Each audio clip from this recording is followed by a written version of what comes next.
લોકસભા 2024ની ચૂંટણીમાં સાબરકાંઠા લોકસભા બેઠક પર ભારતીય જનતા પાર્ટીના ઉમેદવાર શોભનાબેન બારૈયા જંગી મતોથી વિજેતા બન્યા બાદ આજે હિંમતનગર ખાતે વિજય સત્કાર સમારોહનું આયોજન કરવામાં આવ્યું છે, જેમાં આગામી સમયમાં સાબરકાંઠા અને અરવલ્લી જિલ્લાના વિકાસનો રથ આગળ વધારવા માટેની સ્થાનિકો સામે નેમ લીધી છે. સમગ્ર વાત કરવામાં આવે તો સાબરકાંઠા અને અરવલ્લી જિલ્લાની લોકસભા બેઠક સાબરકાંઠા પર ભારતીય જનતા પાર્ટીના ઉમેદવાર શોભનાબેન બારૈયા 1.5 લાખ કરતા વધુ મતોથી વિજેતા બન્યા છે. ત્યારે મતદારો અને ભારતીય જનતા પાર્ટીના કાર્યકર્તાઓનો આભાર વ્યક્ત કરવા માટે વિધાનસભા દીઠ વિજય સત્કાર સમારોહનું આયોજન કરવામાં આવ્યું છે. આજે હિંમતનગર વિધાનસભા મતક્ષેત્રમાં વિજય સત્કાર સમારોહનું આયોજન કરવામાં આવ્યું છે. હિંમતનગર શહેરના ટાઉન હોલ ખાતે વિજય સત્કાર સમારોહનું આયોજન કરવામાં આવ્યું છે, જેમાં હિંમતનગર શહેર તેમજ આસપાસના ગ્રામ્ય વિસ્તારમાંથી ભારતીય જનતા પાર્ટીના કાર્યકર્તાઓ મોટી સંખ્યામાં હાજર રહ્યા છે. જિલ્લા ભાજપના આગેવાનો સહિત સંગઠનના હોદ્દેદારો તેમજ હિંમતનગર મતક્ષેત્રના ધારાસભ્ય હાજર રહ્યા હતા. શોભનાબેન બારૈયાએ સાબરકાંઠાની અરવલ્લી જિલ્લાના વિકાસના કાર્યોને વેગ આપવા માટે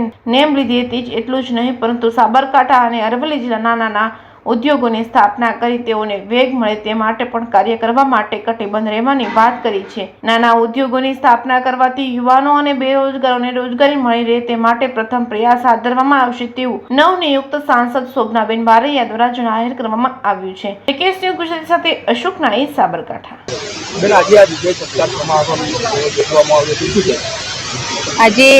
આજે હિંમતનગર તાલુકા અને હિંમતનગર શહેર તરફથી જે સત્કાર સમારંભ યોજવામાં આવ્યો હતો, એમાં સૌ કાર્યકર્તાઓ, સંગઠનના હોદ્દેદારો, માન્ય ધારાસભ્ય શ્રી ઝાલા સાહેબ તથા સર્વ તાલુકાના સદસ્ય, જિલ્લા પંચાયતના સદસ્યશ્રીઓ, મોરચાના તમામ હોદ્દેદારો, તમામ આગેવાનો, વેપારી મંડળના તમામ આગેવાનો ઉપસ્થિત રહી અને આ જે વિજય સત્કાર સમારંભ છે આ વિજય એ આપણા માન્ય વડાપ્રધાન શ્રી મોદી સાહેબનો ત્રીજી વાર વડાપ્રધાન બન્યા એમના માટે એમનો આભાર માનવા માટેનો છે.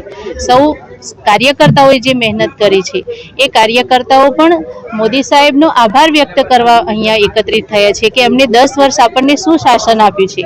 એમના 10 વર્ષના સુશાસનમાં જે મોદી સાહેબે આપણને સુરક્ષિત અને જન કલ્યાણકારી જે યોજનાઓ આપી છે એમનો આભાર માનવાનો, અને કાર્યકર્તાઓનો પણ હું ખૂબ ખૂબ આભાર માનું છું કે આવી ધૂમધકતા તડકામાં તાપમાં ઊભા રહીને જે બૂથ ઉપર ઊભા રહીને મહેનત કરીને વિજય બનાવવાનો પ્રયત્ન કર્યો છે.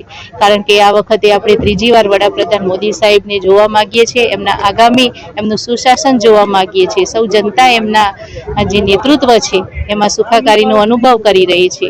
એટલા માટે સૌનો હું પણ આભાર માનું છું અને મતદાતાઓને, કાર્યકર્તાઓને, જનતાઓને આગામી સમયમાં ખૂબ સારા અને કલ્યાણકારી કાર્યો થાય અને વિકાસના કાર્યો આગળ વધે એવી હું સૌને અભ્યર્થના આપું છું કે આવનારા સમયમાં સૌ સાથે મળીને વિકાસના કાર્યો કરીશું.